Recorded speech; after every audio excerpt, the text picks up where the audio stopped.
This is A Different Perspective with Kevin Randle. A retired U.S. Lieutenant Colonel, Kevin Randle has been studying UFOs for nearly 50 years. Kevin has investigated some of the most famous UFO cases in the world and has been consulted for dozens of documentaries about UFOs. Considered one of the leading experts into the Roswell UFO crash of 1947, Kevin has written more than 25 books about UFOs, including the recently published Roswell in the 21st Century. Now, here is the host of A Different Perspective, Kevin Randle. And this is A Different Perspective, and I am Kevin Randle. Normally, I begin the program with what I now call something of an intense monologue.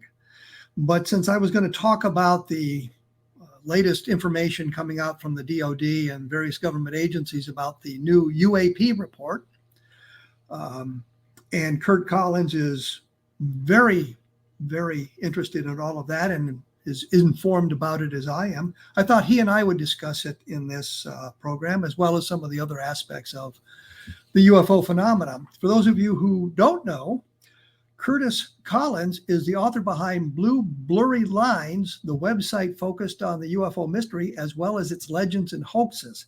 After a career in retail management, Curt began writing about UFOs with a special interest in reinvestigating the paradoxical 1980 Texas Cash Landrum case. In 2015, Curt was on the investigative team, the Roswell Slides Research Group, that exposed the BeWitness alien photo fiasco, and that was quite the fiasco, I'll tell you. More recently, he launched the Saucers That Time Forgot with Claude Falkstrom, focused on unearthing tales of UFO history has overlooked and would rather forget. Curt lives in southern United States near Jackson, Mississippi. There's some additional material and credits to be found on his bio page, which is www.blueberrylines.com/p/Curt Collins is the author behind blueberry.html. Saucers That Time Forgot is, of course, the saucersthattimeforgot.com, and Blue Blurry Lines is www.blueblurrylines.com. Curt Collins, welcome to A Different Perspective. Oh, good to be here. So we're anticipating a new UAP report. It was supposed to be out Monday, and we're waiting. Well, I think there was a release that Congress had gotten the classified version on Monday, and we get the unclassified version on Friday. Well, great. I'm eager to see it. And so the New York Times had a story with supposedly some material sourced by insiders, and that's all we really know about it so far. ABC News verified some of the details, and it doesn't sound like good news if you're looking for alien contact. Well, I would say that what we know right now is from unsourced insiders. We don't know who they are. We don't know how inside they are. We don't know what they know or what they don't know. So I'm afraid that it's not going to be of much value to us. But I will note here that according to some of the things I've said, they have explained some of the 144 unexplained sightings they mentioned, a year and a half ago. The gimbal video that we talk about, the Navy video, has been identified as a drone, I think, is what they're saying now. And it looks like they're going to explain most of the UFO sightings as balloons and drones and things like that. And I think a number of people have said, and I are on board of this, drones are becoming the new weather balloons. That's right. Well, there were a lot of balloons then, and there are a lot of drones now. So they certainly are responsible for some sightings, but there's even the Pentagon admits one solution doesn't cover it all. But you mentioned the videos. So the three famous videos that the New York Times helped popularize, Gimbal and Go Fast, they say those two have been explained. One is basically an illusion. I think it's parallax is what causes that. And then the Go Fast, they said, is only going about 30 miles an hour, if that New York Times story is accurate. So they've eliminated those possibly as phenomenal or anomalous. So, they're still unknown, but in Nimitz, apparently that video remains of interest. Well, the thing that I noticed in their discussion about all of this was the reason that they had been hesitant to say anything publicly about this was they were afraid of tipping off our opponents in the world, the Chinese specifically, that we were aware they were using drones to spy on our fleet training exercises and our fleet movements and that sort of thing, which I found ridiculous. Because the moment the videos came out and we were talking about this sort of thing going on at that location at that specific time, the Chinese or whoever it was, if it was a terrestrial agency spying on our fleet, would have known that we had detected their drones. So the excuse for not releasing the information is preposterous. Well, the military is always secretive. They don't want to give anything about how they gather information, the technical capabilities. So I don't think they were really excited about those videos coming out because you could sort of understand the limitations of the equipment. So, so I'm really interested in the fact that has been progress made. There's still legislation coming up there. They may even change the name of the organization to something else. But from what I understand, the Navy is still doing most of the organizational work, the investigation, and coordinating with other agencies. And so now, of course, we're joined by NASA. It has its own, it's really a study of not classified information. I think they're trying to bring their group up to speed on the topic, so that they can be a contributor. At least that's my understanding of it. I looked at the list of the 16 scientists who've been brought in. I noticed right off bat, one of them was a fellow with SETI or worked with SETI, had a kind of a SETI connection there. And I think John Greenwald and a couple of others pointed out that a number of them have a SETI background. And I always found that a bit problematic, giving SETI's opinions about UFOs. They're searching for extraterrestrial life, but they're ignoring UFOs, which I think would have been something they would want to explore a little bit carefully if they're really truly looking for extraterrestrial life. Because if UFOs are alien spacecraft, well, that's the extraterrestrial life right here over the United States. So yeah, it was an interesting group of people, though. They got to start somewhere, and the people they're familiar with are the ones they're going to choose. So let's hope that they do open things up a bit. But I'm not pinning my hopes all on NASA. They're beginners at this. Let's hope that they're willing to look at the evidence. And supposedly what they're doing is open and not classified, and that's kind of the disappointment I have with the UAPTF or their successor, is that they're only looking at military cases, and they're unlikely to really share much of that information with us. I think what we've gotten so far is a good taste of what to expect in the future, which is not a lot of detail. Summaries, presentations to Congress, maybe reports that are, and there's some information online. The Navy site has a list of UAP reports released through the Freedom of Information Act. And occasionally new ones appear, one from October 13th on mostly what appears to be drone sightings. So, there is some new material. Of course, those reports are redacted. So there's some hope, but it's not an open book. Absolutely. Well, I was always concerned because when we watched the press conference that they had last May, it seemed to me what they were telling us is all these reports they're going to focus on military reports, specifically pilot reports, I would imagine, from all the services.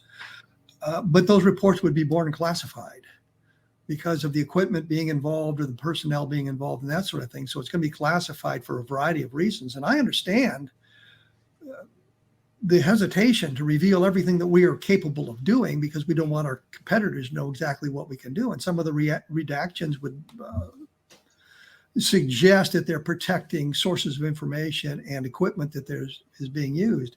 But by the same token, they were only going to look at the military aspect of this. And so when NASA announced they were going to look at the civilian aspect of it, I thought, well, at least that's a move in the right direction. We're not going to disqualify certain sightings simply because they didn't come from military personnel. That's right. And so the FAA's involvement is maybe an indication there's some hope to deal with those things, but I think it's only, I don't think they want civilian reports. The only thing with the air safety, national security, that's probably all they're going to address. So civilian researchers can't hang up their hat. So we're going to have to continue to press forward, ask for information. And, I think there's some information out there, but there's like airline reports, their policy is not to share a lot of information. So it's going to, hopefully the pilots are more comfortable doing so. Maybe that'll still have to be anonymous, but,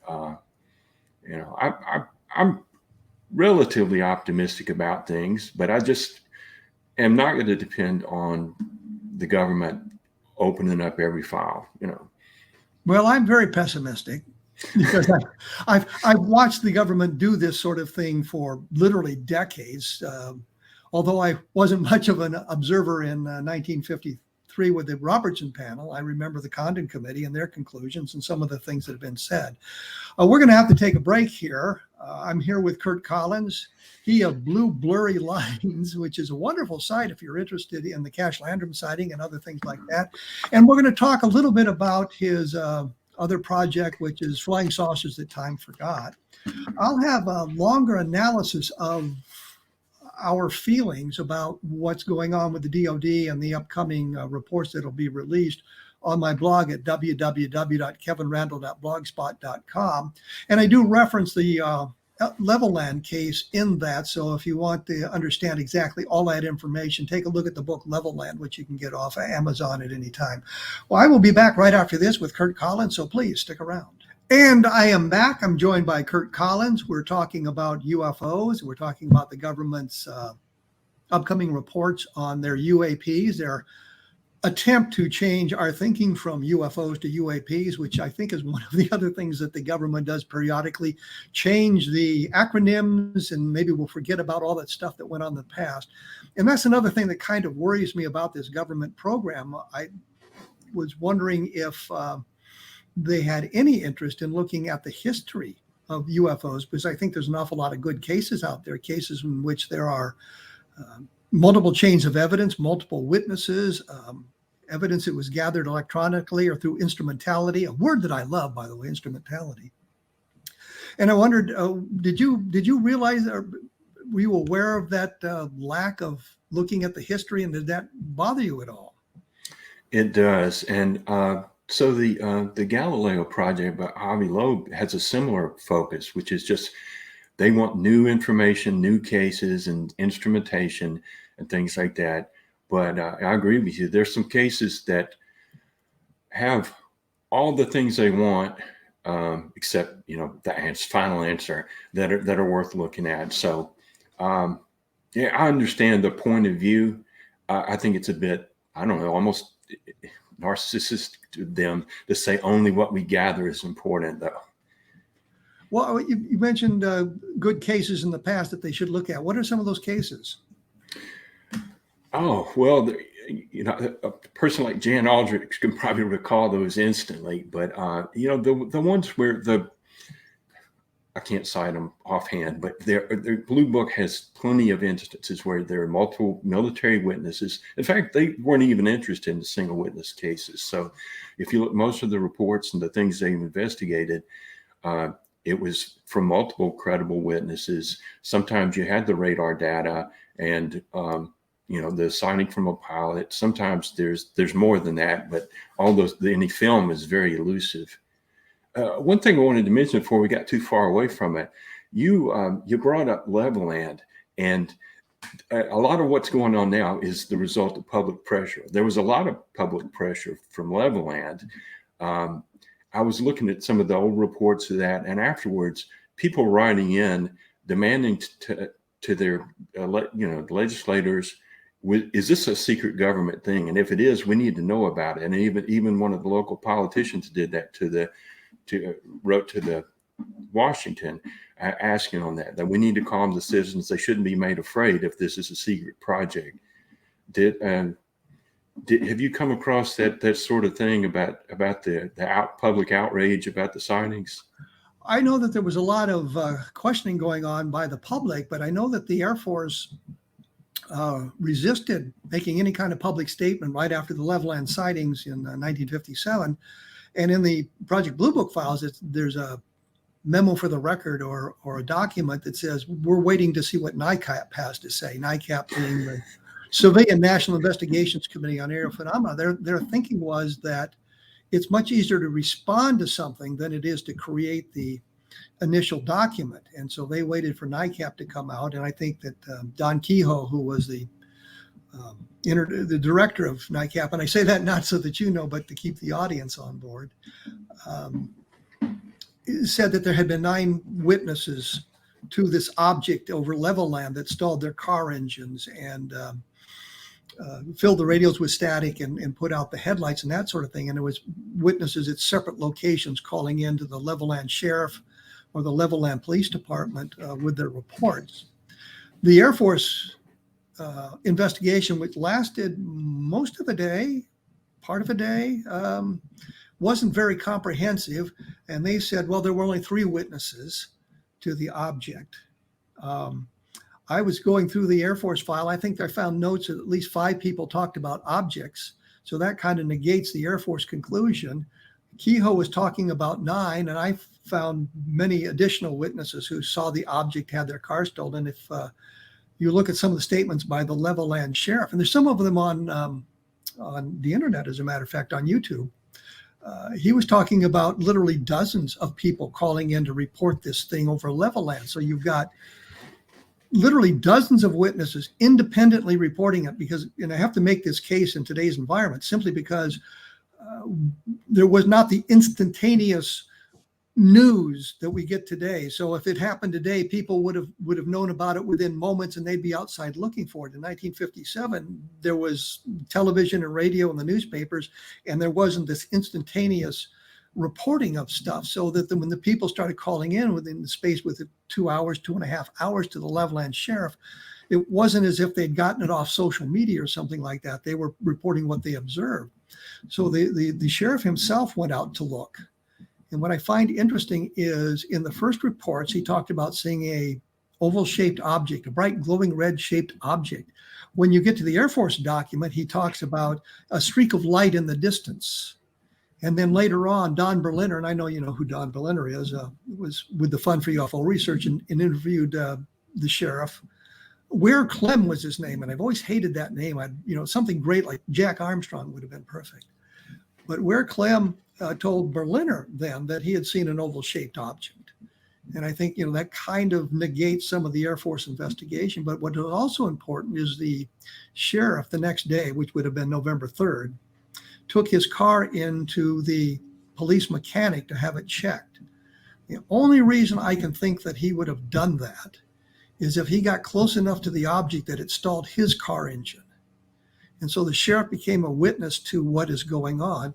But more importantly, he was followed by another car in this mini convoy they had with by the Texas Department of Public Safety, which I think was the name in 1957. Which is basically the state police, the highway patrol. But more importantly, there was another car following him filled with Air Force officers. So if the sheriff's car stalled, it would have stalled the car behind him and the car behind them, which means the Air Force officers were in a car that was stalled. And there's very limited documentation, but I did find some to suggest the Air Force was much more heavily involved in this. But those reports from those Air Force officers never make it into Project Blue Book. So it is a very important case. I spent quite a bit of time doing a book on Levelland and the fallout from it. So thank you for bringing that up. Well, sure. It's the anniversary of the case, so we should be talking about it. Yeah, good point. Today is November 2nd. I shouldn't say that. We try not to put a date on the program. Yes, it's November 2nd, so it is the anniversary of the case. Absolutely. Good point. But I also was thinking, of other cases, and you may have had a chance to think yourself. I think the Washington Nationals from 1952, where you had multiple sightings by pilots, both civilian and military. There were intercepts run. There were radars in 3 separate locations reported the objects. And the Air Force explanation was, well, it was a weather related phenomena, a temperature inversion. I know you're familiar with the case. What did you think historic. Yeah. So that's one of the few cases that, well, Levelland is one because of the impact it made. It belongs in the history books, and the Washington National case even more so because it affected policy. And that was one of the cases that's really interesting because it's one of the few times that the Air Force was prompted to speak to the public to address the controversy and to try to calm them down. And as you say, they mentioned weather inversions, and that doesn't really explain the sightings from the air, which I don't think were as pervasive. I think the radar was what really got them going. And then the fact pilots were seeing them continued interest. But nevertheless, it had a huge impact. And the at least parts of the address by General Samford are online. You know, these famous remarks of credible observers seeing relatively incredible things. You know, and that's a line for the ages. Well, one of the things that's interesting about the Washington Nationals, on the second night of the sightings, it was 2 consecutive Saturday nights in July of 1952. There were a number of people in the radar room that night, military people or associated with the military. Al Chop being the Pentagon spokesman about UFOs, but he was a civilian, and of course Dewey Fournet, who was the liaison officer between the Pentagon and Project Blue Book, an Air Force officer. I was able to talk to both of those men a number of years ago about their sightings. It was their opinion, being in the radar room, listening to what the reporters or the radar operators were saying, that these were not weather-related phenomena that they were watching on their scopes. It was something much more solid, much more real. And the one thing that was interesting, one of them told me, I'm not sure who it was, which one it was. I have to go back and look at my notes for that. But one of them said it was kind of interesting that every time the fighters showed up, all the UFOs disappeared. And once the fighters went back to their home station, left the area, the UFOs came back. I thought that was kind of an interesting comment. I'm sure that an Air Force would say that in the presence of a solid target, the illusions were reduced on the scope. But I don't know. But it's something that there was enough military involvement and public awareness in both Levelland and the 1950 Washington National case that it couldn't be ignored. And we need an event like that to get the public interested and involved and really demand some answers. Whereas these military cases are so remote and we have such little information, people find interesting, but they're not involved. Well, I know you've done a lot of work on the Cash Landrum case, which seems to me to be one of those cases where you have an awful lot of good information and multiple witnesses and that sort of thing. When we come back, let's talk a little bit about the Cash Landrum case and your investigation of it and what's on your website or your blog, which would be www.blueblurrylines.com. I know you've got a lot of information up there. And as I say, I don't do it enough, and I'm just terrible at this, not promoting my own work and that sort of thing. But there's an awful lot of information at www.kevinrandle.blogspot.com. And I try to come at it with a dispassionate point of view. And yes, I'm somewhat biased, and I think we all have to say our biases show up. I do come down on the extraterrestrial side of the fence periodically, much more so than some of the others. There are some very good cases that defy conventional explanation, terrestrial explanation, and I think that can lead us to the extraterrestrial. It doesn't get us there, but it can lead us in that direction. So when we come back with Curt Collins, we'll talk about Cash Landrum and see what that does for us in that respect. So please stick around. And we are back. I'm here with Curt Collins. We're talking about UFOs and that sort of thing. And I had a thought while we were at the break. I should have mentioned that I did do a book on Levelland, and you can go to Amazon.com and get it right now, so you can learn all about the Levelland sightings. So take a look at that. There's a link to that book on my blog if you wish to take that route. When we went away, I mentioned the Cash Landrum sightings from December of 1980, I believe, at the same time as the Rendlesham Forest sightings. And I know you've done quite a bit of work on that. Fill us in a little bit on that sighting, on that case. December 29th, 1980, 2 women in their 50s, and one of the ladies grandson were out. They'd gone to had dinner and looked for a bingo game, and were on a rural road. They saw what they originally thought was a plane, light from a plane, and they saw this large object, which in some respects is oval and bright, similar to the Levelland sighting. And there's some controversy as to whether or not their engine stopped, because it wasn't in the original report, but was claimed later. And they stopped to look at it. It was blocking. It was in the road ahead of them. And, it's a pretty long story, so I'm just going to give you the short version so we can talk about it. But they were afraid to get any closer to it. They observed it, and when it finally left, they observed 23 helicopters that they thought were escorting it, and maybe in case it crashed. So that persuaded them later that there was military involvement. So, we've never been able to prove helicopters were involved. Some people even speculated things like this was a projection or a hologram, a defense mechanism of the UFO. There's a lot of, theories about what happened and why.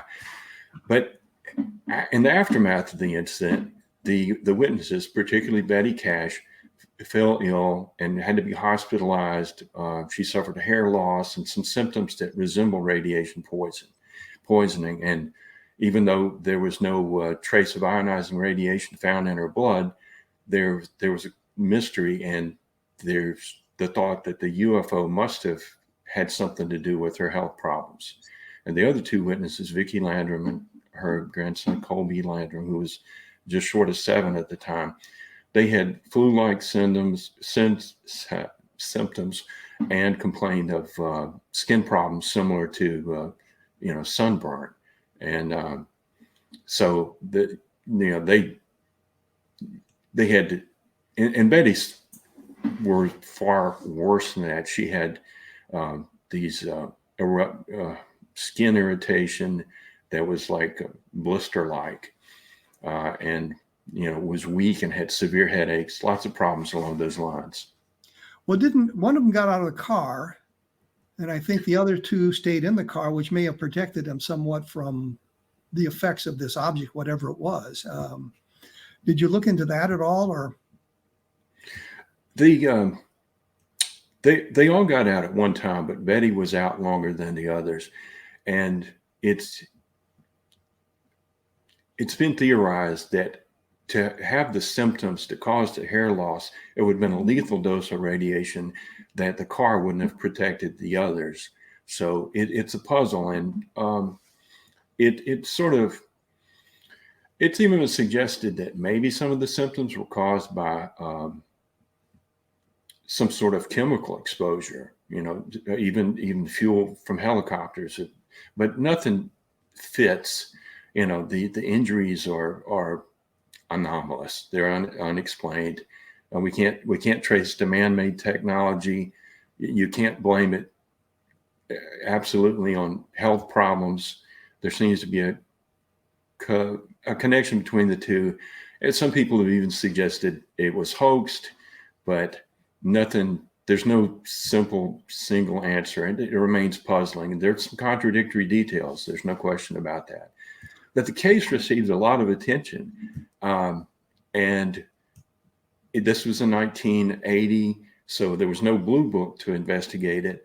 They did go to the Air Force to report the problem, and they said, well, it can't be investigated. But at Bergstrom Air Force Base, they did take testimony from the witnesses and pass that along.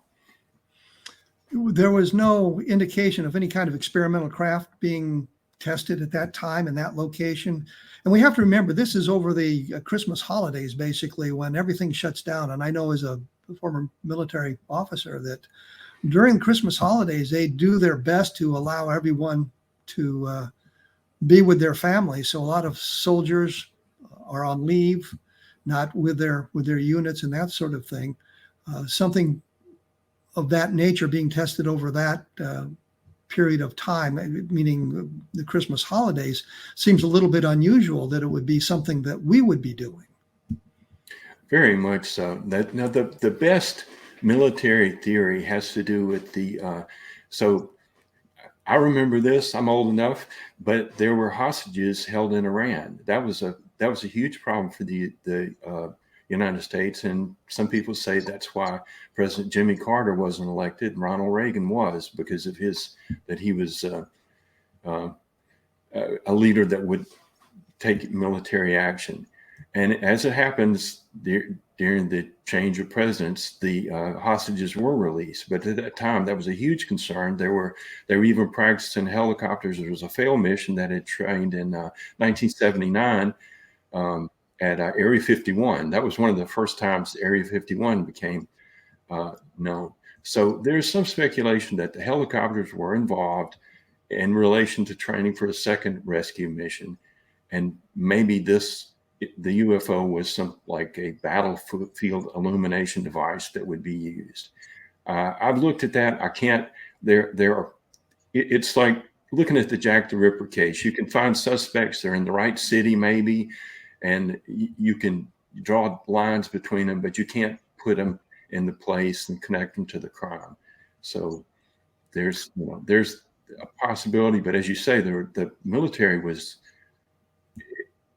these people were home with their families mostly. I just don't think there was and remember, you know this better than anyone probably, that the manpower to fly and support 23 helicopters would have been immense. A lot of people have to know about that, and there would have to be the potential for a lot of leaks. And all these years later, we don't have a credible source of information to support it. Well, the one thing that I know from my experience is when you're talking about the crew for a helicopter, you have to figure 3 pilots, even though only 2 would be flying at a time. So you're talking about, 75 pilots, something like that. Then you've got the crew, the crew chief or flight engineer, or who else. I think they were talking about it being Chinook helicopters. So it's the big twin engine helicopters that you see in a lot of the movies. So you've got a huge crew, and then you've got to have the support, the logistics. Where are you going to refuel all these helicopters? Where are you going to provide food and shelter for the soldiers involved in this whole thing? There's an awful lot of logistics to go in. But what I was going to say when you brought up the hostage crisis, which struck me interestingly, because we all know the military kind of goes off duty during the Christmas holidays, it'd be the perfect time to stage a raid into in this case, Iran, to get the hostages back, because they wouldn't be expecting it. So that would be something that would be a consideration, but you find no evidence of any sort of military operation like that in the planning stages in the documentation of any of the units that would have been involved. Due to the publicity of the case, the military was put in an awkward position of having to conduct a UFO-related investigation when they had no facilities to do so. At that time, after Project Blue Book, to the best of our knowledge, if there was some sort of sighting by a pilot, they handled it internally. There was no centralized effort, and there was no military or government involvement in UFO sightings whatsoever. They just didn't listen. But in this case, they did, because there'd been a complaint. I think it was Representative Ron Wyden who made an inquiry, and so that put it in motion that the Inspector General of the Army ordered. And really, the scope of their investigation was really limited to the involvement of Army helicopters. But the investigator, George Saran, in order to be thorough, he asked questions of the witnesses, about the involvement of helicopters, and he was unable to determine any helicopters were involved, but still, it was essentially a UFO investigation. That information was recorded and later released through the Freedom of Information Act. So we have some good testimony of who he interviewed, what was said, and the fact that there was a good faith effort made. Later, the witnesses, on their behalf, a lawyer filed a civil suit, and the government became involved again in the defense of that, and they even contacted NASA, all the military branches, And the heads of those organizations had to state, no, we don't have any device that resembles the UFO that was reported. And that essentially shut the case down and never went to trial. Well, I think they also pointed out that since there was no evidence that the military was involved in any way, I think they filed suit against the military for compensation, and they didn't. It failed because they couldn't prove that the government, the military, had any responsibility for their injuries. And if it was an alien spacecraft, of course, it wouldn't be the military that was responsible for it if they were chasing the thing. We're going to have to take our last break here. When we come back, I want to talk to you about flying saucers that time forgot. I think that's an interesting topic, and I know I read your columns, or you send them out periodically. I'm not sure if it's every week or every month, but I do enjoy reading the columns about flying saucers that time forgot. That blog, of course, is cleverly called the saucers that time forgot.com. Get it right there.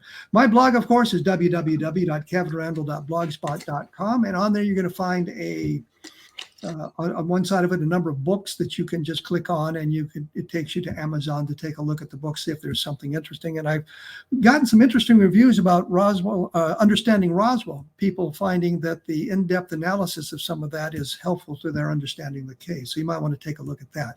I'll be back right after this with Curt Collins, and we'll be talking about flying saucers that time forgot. And I am back. I'll be joined here by Curt Collins in just a moment. Wanted to say once again, please take a look at www.kevinrandle.blogspot.com, because I never say that enough, apparently. When we went away, I had mentioned that I was going to ask Curt specifically about his series called Flying Saucers That Time Forgot. Tell us about Flying Saucers That Time Forgot. Well, it's an outgrowth of my cache landing research, because when I first became interested in UFOs, I had heard about the status of that case, and I really thought, okay, well, this is something we can solve. We can trace it to the military. And then as I looked at aspects of that, I thought, well, wait a minute, the UFO sounds like this Loch Raven Dam UFO. It sounds a little bit like the Levelland UFO. So I needed to learn about that. What about radiation exposure? So that took me to UFO history. And there were a lot of cases, though, that are not famous. And now in the series, I tend to stay away from the most famous cases unless I find a really unusual or overlooked aspect to it. And I try to focus on some of the things that aren't so well known, although they may have been at the time. There were a lot of things that are basically one-day wonders. And some of the strange figures, too. We have a sub-series called The Ufologists That Time Forgot, on people who either were witnesses, or there were a lot of lecturers on UFOs before we had television and it took over for our entertainment. A lot of people attended local lectures, both in the evening and sometimes lunch lectures. And Kenneth Arnold gave some of those. And there were a lot of not only national stars, but a lot of little local stars. And they were the UFOs guy for their city. And some of those people did interesting things and made presentations. So trying to give us some exposure to some forgotten UFO history. So that's what's behind that. Well, what are some of the things that you found? What are some of the interesting people you may have featured in the program, or some of the interesting cases that weren't as well known? It's interesting how a lot of things seem to repeat. So there's the article that's up there currently is about Eugene Drake. And no one's heard of him today, but in 1950, he published this book about how he had met these people from Venus, gone on their ship, and talked about their beauty and their peaceful ways. And then a few years later, George Adamski was telling a very similar story, and he's the figure that really brought the alien contact and the contactee movement in. And it looks like Adamski, once you look at allegedly Dr. Drake, Reverend Drake, his work, it looks like Adamski was a copycat. So, maybe his sighting is a little less genuine. And we're looking at Mr. Drake himself. He had been in the film business in the 1920s and was convicted of embezzling. So his background is a little sketchy too. So there is a lot of the people back in these early days that had a spiritual side to. They were connecting this visit from Venus with almost like a godlike experience, and there was an element of religion to it. There's that we were talking about Donald Kehoe and NICAP, which had a very scientific, non-esoteric view of things, and tried to look at the science and the possibility of extraterrestrial visitation from the fact that this is unexplained. Our science can't duplicate it. But these people already believed in this sort of thing on faith alone. And I think there was always a battle between Kehoe's camp and the people like Adamski who just wanted to believe. Well, one thing I think we need to point out, you're talking about early 1950s. And back in the 1950s, the idea was Venus was surrounded by clouds, and they talked about it being tropical, very tropical. And that was why it was always surrounded by the clouds. It was always obscured by clouds. You couldn't see the surface of the planet. But now we know, having put probes onto Venus, that the spacecraft would probably melt when it landed there. Did you ever come across anything where they were trying to explain how the spacecraft would have survived, or how they survived on Venus with these extraordinarily high temperatures? Oh. Well, there was one scoundrel, and he was convicted. And interesting about Reinhold Schmidt, his alleged sighting came on the heels of Levelland. It's possibly a copycat. Well, we know he's a hoaxer, so we'll say he was a copycat. He claimed to meet this a crew of people that spoke German on a cigar-shaped ship, and his story got bigger over time. He had multiple visits and everything. He was eventually tried in fraud connection. I don't think anyone has ever gone to jail for hoaxing a UFO, but if they bilked money from someone along the way, and which is what he had done, he was put on trial. And one of the people testifying as a scientific advisor was a young Carl Sagan. And so he testified that Venus was incapable of supporting life, and told what would happen to a person. And Reinhold Schmidt, his defense was basically, I'm just telling you what they told me. So he abdicated responsibility for the accuracy of his story. There was another person. They said that, well, it's Venus, but it's not the Venus that's sitting there. Basically, they claimed that it was a interdimensional realm. So, when you bring magic and things like that into it, there's always an answer. Well, I think it's interesting that Carl Sagan was there disputing Reinhold Schmidt about having been to Venus or communicating with the people from Venus. Did he ever say he went to Venus, or just that they rode on their ships or communicated with them? I think he rode on ships several times, but I think it was all around the Earth. And it was, in one case he flew to the North Pole, and another case he flew, and this one is so ridiculous, I don't even repeat much of it, but he flew to the pyramid where Jesus' body was taken after the crucifixion. And then he was told that afterwards Jesus returned to the heavens in a flying saucer. So there were some really tall tales with Reinhold Schmidt's story. In the last couple of minutes we have here, what obscure cases might you have looked at in the columns? Well, some of them are scandalous, like in the wake of I think all your listeners have probably heard of the Socorro sighting in 1964, which is one of the best cases of all time. Well, afterwards, there was a case in, now I've forgotten the state, but it was a little north of there, and there were a group of kids that claimed that a UFO landed there, and it also left marks. Well, they stuck by their story, but the Air Force investigators said that, well, these marks aren't uniform. They appeared to be just burned in the ground, and they determined it was a hoax. And it's one of the few cases where the Air Force has accused a person outright of hoaxing, much less children. So, there are very few cases where it was overt. They might say it's non-credible or something like that. But so that was the really bold move. And you might think maybe on shaky legal ground to embarrass them like that. Did you look at the Maury Island, or have you looked at the Maury Island case at all? I have, and I've probably written just some of the side drama with that, but that's a famous one. And so what's tragic about that was that Kenneth Arnold was pulled into it, and it seems to have been a hoax. And I think it sort of damaged his long-lasting credibility to have been, if he was fooled by these hoaxers, and it sort of makes us question his judgment. But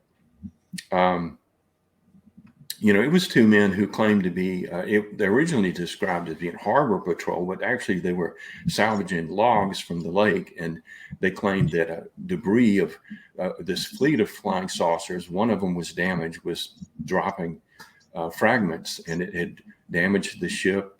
I think had broken the man's son's arm and killed the dog that was on board. Well, they couldn't find the son, and when they did later, he was uninjured, and the dog may have been made up, and the fragments that were later examined were just a common slag from like a metalwork shop. So and the way that this case made history, though, Kenneth Arnold had called in two of the people that had helped, that had been taking his testimony. They flew in. I don't know if this was right around the time when you're transitioning from Army Air Force to Air Force. And as they were leaving, the plane developed, I think it was an engine problem. Anyway, the two people he talked to didn't survive. Some of the other people on board were able to parachute out and escape. So it was the first UFO-related death, and it came as a result of a hoax. Well, we're going to have to break it off there, I'm afraid. For those who are interested, I do cover part of this Maury Island stuff on my blog, so you can take a look there if you desire more information. But I think the Air Force, the military, pretty well determined it was a hoax. I think that's the truth. Curt, thank you so much for taking time. I know it was a little bit of an aggravation to get started here, but I appreciate hanging around to talk to us. Oh yeah, glad we got together. Okay, thank you so much.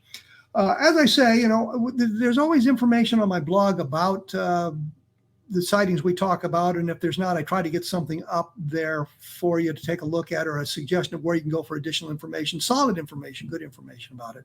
Maury Island, by the way, is published in a lot of books, so there's not any difficulty in finding out quite a bit of information about it. Easy for me to say, I know. Once again, take a look at www.kevinrandle.blogspot.com. And if you take a look at the books that I write, please leave a rating or a review, because that does help us out getting the message to other people. Thank you for tuning in, and we will return in the near future.